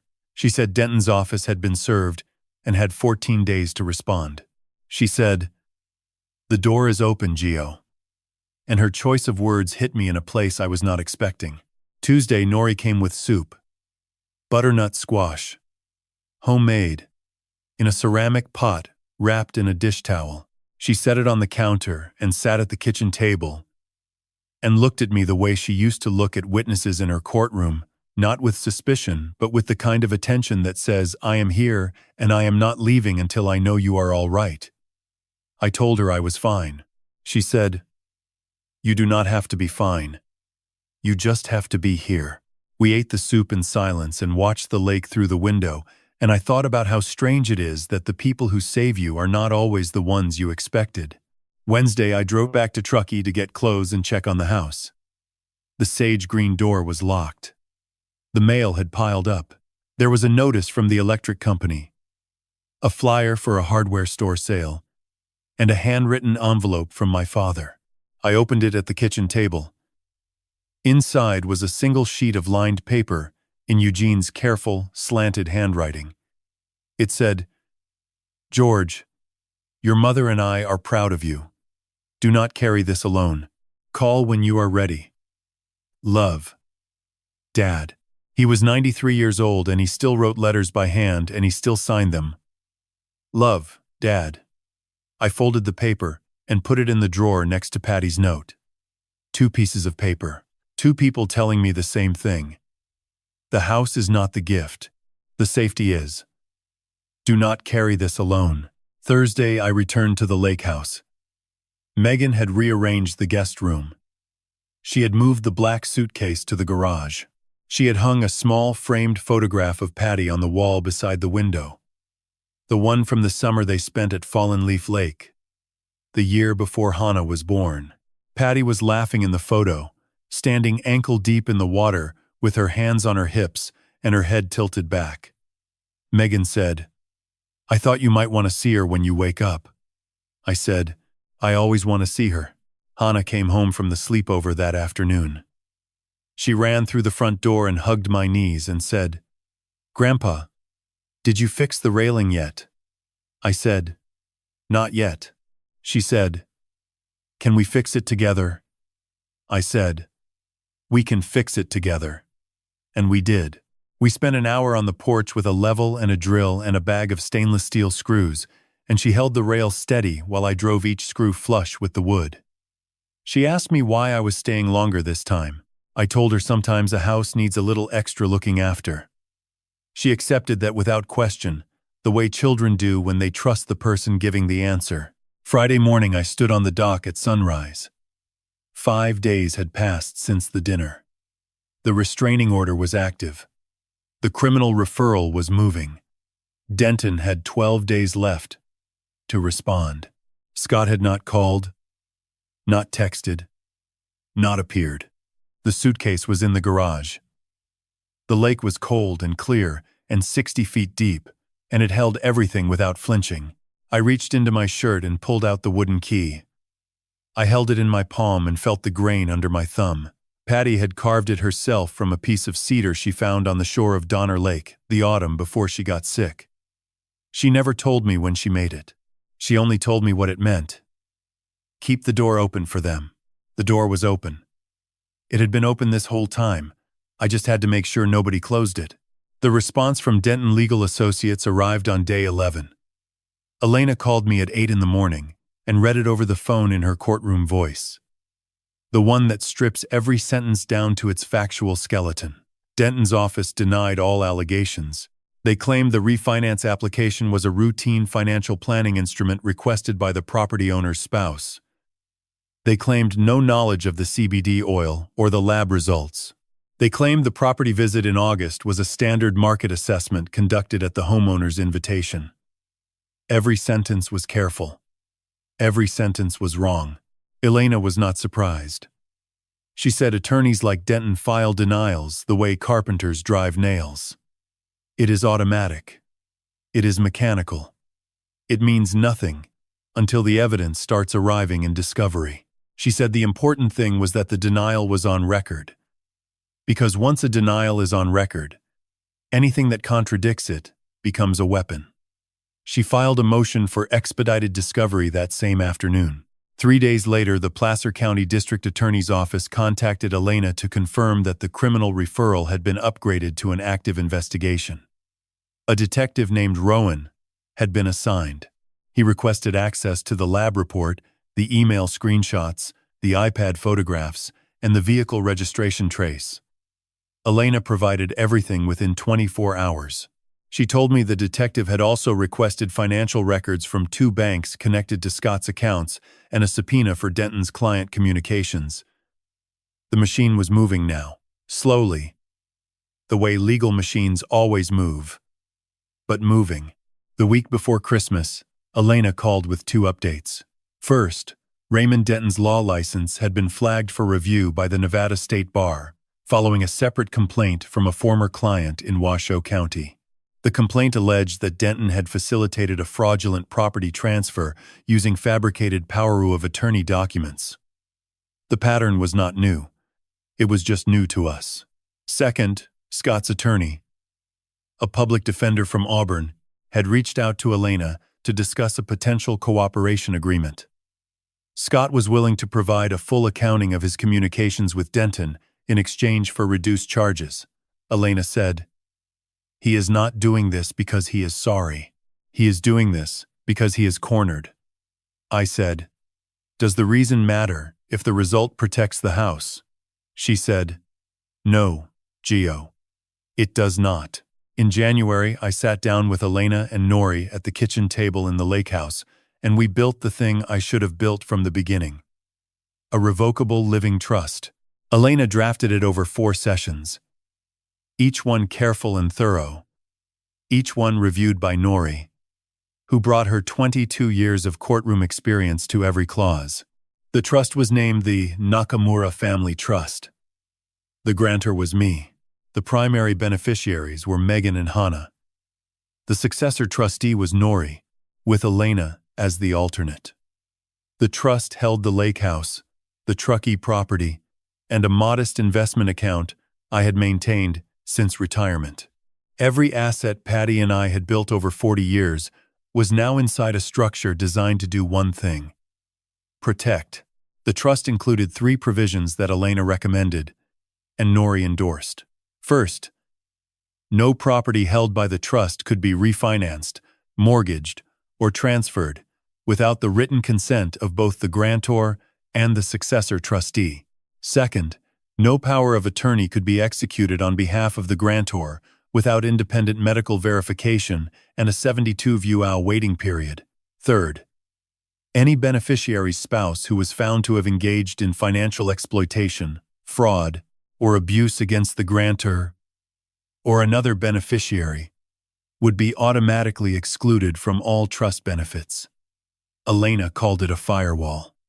Nori called it common sense. I called it the thing that should have existed before the deed was ever signed. The afternoon we finalized the trust, I drove to Pinecrest to see my parents.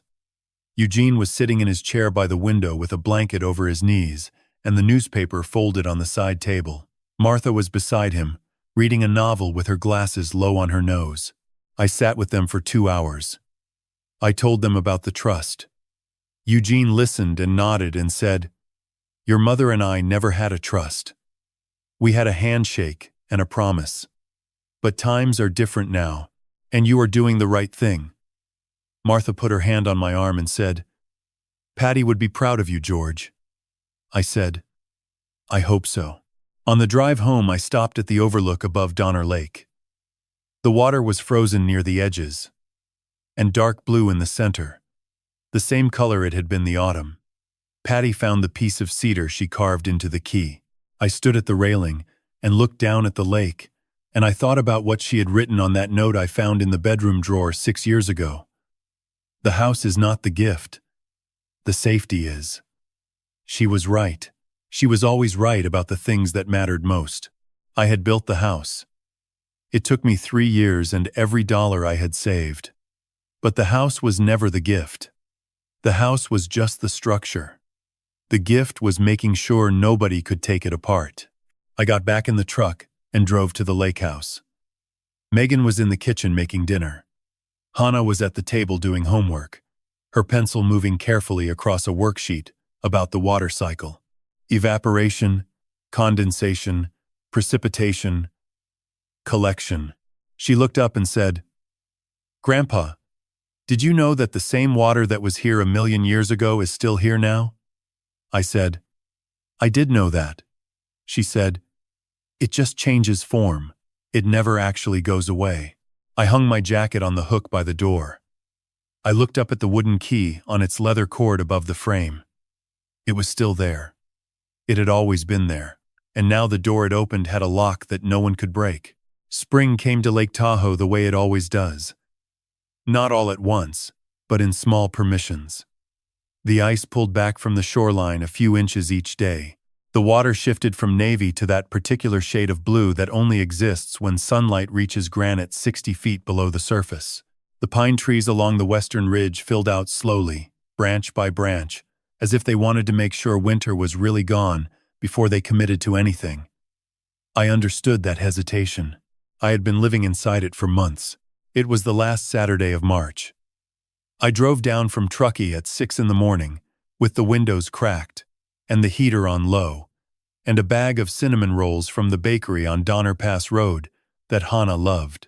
The gravel road to the Lakehouse was soft from the snowmelt, and the truck left deep tracks all the way down to the clearing. When I parked, I sat for a moment and looked at the house. The cedar siding had weathered over the winter into a color somewhere between honey and ash. The wide windows caught the early light and held it. The porch railing Hannah and I had fixed in December was straight and solid. The sage green door, the same shade Patty had chosen for our house in Truckee, was closed. But not locked. It was never locked when I was expected. Megan was on the porch with a mug in both hands. She had cut her hair short sometime in February, and it changed the way her face caught the light, made her look more like Patty than she probably realized. She waved when she saw me and said, "Coffee is on," I said. "I brought rolls." She said, "Hannah has been asking since last night." Inside, the house smelled like coffee and pine and the faint sweetness of cedar that never fully leaves a room built with it. Hannah was at the kitchen table with her iPad propped against the sugar bowl, drawing something with a stylus. She looked up and said, "Grandpa, I am drawing the dock." I said, "Let me see." She turned the screen toward me. It was good. Better than good. She had drawn the dock from above, the way a bird might see it, with the planks laid out in clean parallel lines, and the water underneath rendered in layers of blue and green and gray. At the end of the dock, she had drawn 2 figures sitting side by side, one tall and one small. She said, "That is you and me." I said, "I know."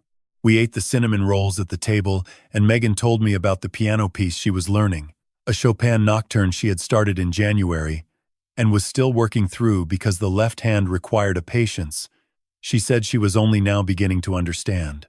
I told her, "Patience is not something you learn. It is something that finds you after you stop trying to control the outcome."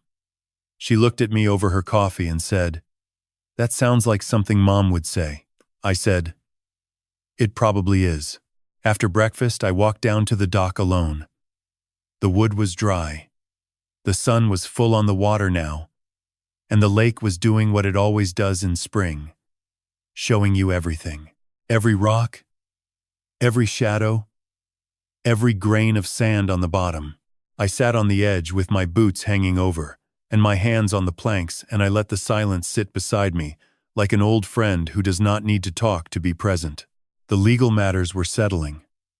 Elena had called the previous week to tell me that Raymond Denton's Nevada law license had been suspended pending a formal disciplinary hearing. The Washoe County case had accelerated the review. His office had closed. The civil complaint against Denton Legal Associates was proceeding toward a default judgment. Scott had fulfilled his cooperation agreement, provided a full record of communications, financial transfers, and meeting notes.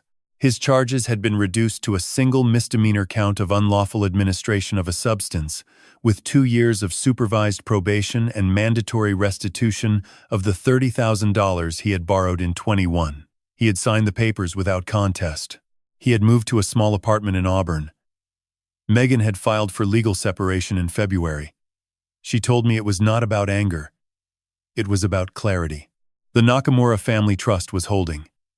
Every provision intact, every boundary in place. The Lakehouse was protected. The Truckee house was protected. Hannah's future was protected. Nori reviewed the trust quarterly, which she insisted on doing for free, and which I insisted on repaying with Saturday dinners and occasional help repairing her fence. That seemed fair to both of us. I reached into my shirt and pulled out the wooden key. I held it in my palm the way I had held it 100 times since Patty pressed it into my hand in room 214 of Tahoe Forest Hospital. The grain was smooth from years of contact with my skin. The leather cord was soft and thin and starting to show its age. The key itself was small, no longer than my index finger, carved from a piece of cedar Patty found on the shore of Donner Lake in the autumn before she got sick. She never told me exactly when she carved it. I think she did it during the nights when I was asleep, and she was sitting up in the living room with the lamp on and the blanket around her shoulders, already knowing what was coming, and already deciding what she wanted to leave behind. Keep the door open for them. I had kept it open. Through the grief and the silence and the blueprints and the sawdust and the betrayal and the tea and the lab reports and the courtroom filings and the 5 cold days in December when the house held its breath and waited to see if we would survive, the door had stayed open. Not because I am strong, not because I am brave, but because a woman I loved asked me to. And I am an engineer. And when someone I trust tells me a structure matters, I do not let it fall. Hannah came down to the dock and sat beside me. She leaned her head against my arm and looked at the water. She said, "Grandpa, how deep is the lake right now?" I said, "About 1,600 feet at the deepest point." She said, "Can you see all the way to the bottom?" I said, "No, not even close." She said, "Then how do you know what is down there?" I said, "You read the water. You study the surface. You measure what you can, and you trust that what you cannot see is still there, doing what it has always done." She thought about that for a moment. Then she said, "Like Grandma." I put my arm around her. The wooden key was still in my other hand. The lake was bright and endless and clear. I said, "Yes, sweetheart. Exactly like Grandma." I closed my fingers around the key and held it tight. A key does not open a door. It opens a promise. And a promise, if you build it right, is the one thing that stays. If this story meant something to you, if it reminded you of someone you love or something you are protecting or a promise you made that you are still trying to keep, I want you to know that you are not alone in that. Share this with someone who needs to hear it. Leave a comment if you have your own story. And if you have not already, subscribe so you do not miss what comes next. Because the next story is already being built. And it starts the same way this one did, with a door, and a key, and a reason to keep it open.